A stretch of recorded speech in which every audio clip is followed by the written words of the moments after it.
Olá, irmãos, que a graça e a paz do nosso Senhor Jesus Cristo esteja sobre todos nós. Hoje vamos dar continuidade às exposições do Credo Niceno-Constantinopolitano, ainda falando acerca da pessoa de Jesus Cristo, em especial de sua encarnação. E assim nos diz o Credo: o qual, por nós homens e pela nossa salvação, desceu do céu e encarnou pelo Espírito Santo na Virgem Maria e se fez homem. Sabemos que Jesus Cristo, que é o próprio Deus, se fez homem, habitou entre nós, cheio de graça e de bondade, com o objetivo de nos salvar. E é exatamente isso que esta parte do credo nos diz, dizendo que Jesus, o qual por nós e pela nossa salvação desceu do céu e encarnou. Quando nós vamos estudar os concílios, e em especial o segundo concílio, o de Constantinopla, nós vamos ver que um homem chamado Apolinário questionou a plena humanidade de Jesus.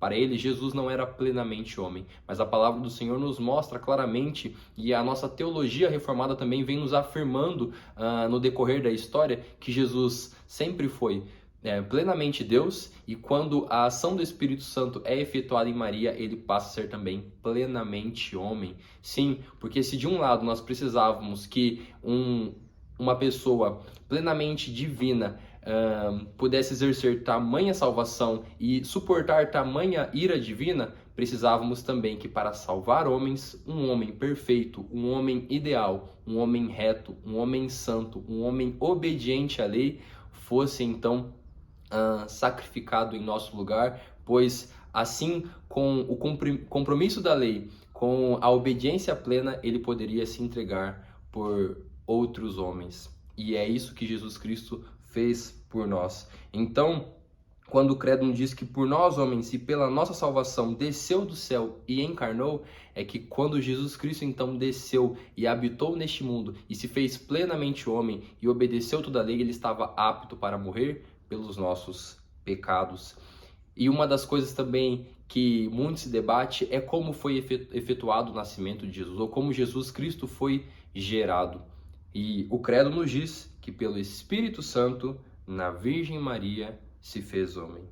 Em Mateus, no seu capítulo 1, versículo 23, o texto nos diz o seguinte: eis que a Virgem conceberá e dará à luz um filho, e ele será chamado pelo nome de Emanuel, como cumprimento da profecia que Isaías, no seu capítulo 7, versículo 14, já havia anunciado. Sim, Jesus Cristo foi gerado por obra do Espírito Santo, mas em uma mulher que não ainda tinha tido relações sexuais, mas em uma virgem, em uma mulher que não tinha tido essa experiência, e Jesus Cristo foi gerado nela, e ali então se formou, e ali então cresceu até o seu nascimento.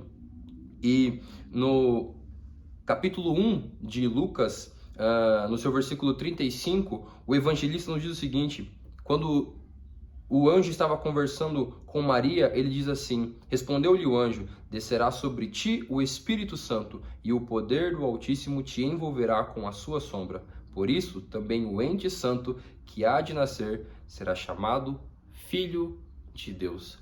Então a palavra do Senhor nos mostra que foi a ação do Espírito Santo que fez o menino ser gerado em Maria. E o menino ali purificado, o menino como o próprio Deus, sendo filho de Deus e também filho de homem, agora estava neste mundo para salvar o pecador, para salvar o perdido. Pois sabemos que o pecado fez com que agora apenas o sacrifício, o derramamento de sangue, fosse o necessário para perdoar pecados e para salvar a humanidade. Se no Antigo Testamento nós temos os cordeiros sendo mortos em nosso lugar, era já uma seta apontando para o verdadeiro cordeiro que viria como plenamente Deus e plenamente homem para morrer em nosso lugar.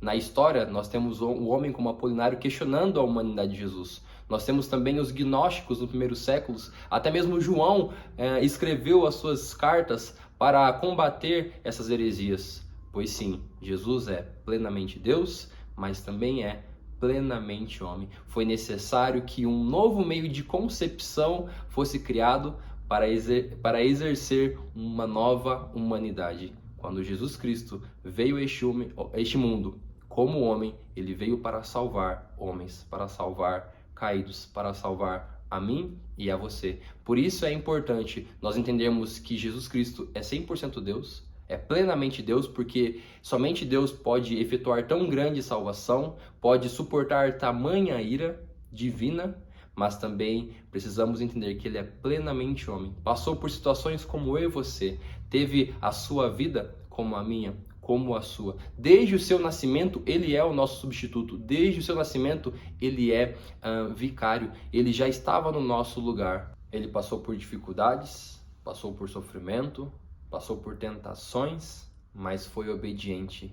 E obediente até a morte, morte de cruz, para nos salvar. É o que Lucas, no seu capítulo 19, versículo 10, nos diz: porque o Filho do Homem veio buscar e salvar o perdido. Jesus Cristo, que é plenamente Deus, também é plenamente homem, o descendente de Davi, que se assentou no trono, naquilo que os profetas já anunciavam no Antigo Testamento, que o descendente de Davi viria e salvaria então o seu povo. Jesus Cristo é o nosso Salvador. Por isso, conheça Jesus Cristo, confie nele e tenha esperança na salvação que ele nos dá, sendo Deus e sendo homem. Que Deus assim nos abençoe, que Deus assim te abençoe e que a salvação de Jesus Cristo seja permanente, seja efetuada em sua vida. Continue nos acompanhando na exposição desse credo que é tão importante para o nosso conhecimento acerca do nosso Deus e acerca também da história da nossa teologia. Que Deus te abençoe.